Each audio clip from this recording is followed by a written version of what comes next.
All right, number 19 says, consider the phase diagram below. Choose the statement below that is true. At 10 atmosphere of pressure, there is no temperature where the liquid phase of this substance would exist. So 10 atmospheres is going to be somewhere around here, which is above 5.1 atmospheres. Notice this isn't scaled, right? This is 1 to 5, and this is 5 to 72. So it's somewhere around in here, all right?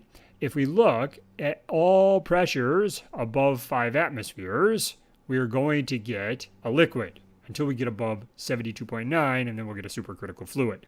So between 5.1 and 72.9 atmospheres, we will have a liquid existing. So this is not a true statement because 10 is between 5.1 and 72.9.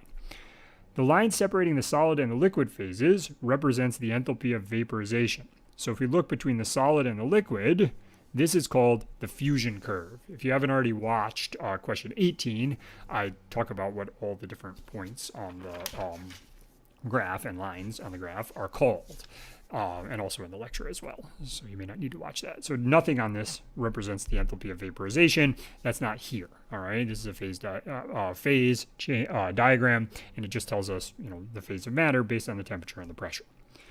All right, the triple point of the substance occurs at 31 degrees Celsius. So if we look, the triple point is right here. And this is at minus 56.7 degrees Celsius. The critical point is at 31 degrees Celsius, again referred to question 18 when we discuss all of them. It says the solid of this substance is higher in density than the liquid phase. And this is an interesting question. So if you want to determine the difference in the density between the solid and liquid, you need to pick a point on the fusion or melting curve, a point on the boundary between solid and liquid. I'm going to pick this random point right here. I'm then going to go straight up and pick another point. So if I go straight up, I have not changed the temperature, right? Because I'm going straight up. It may not be perfectly straight, but it should be. All right, so I go straight up. I've not changed the temperature because if you go straight up, you're not moving on the x-axis. What have I changed? I've changed the pressure.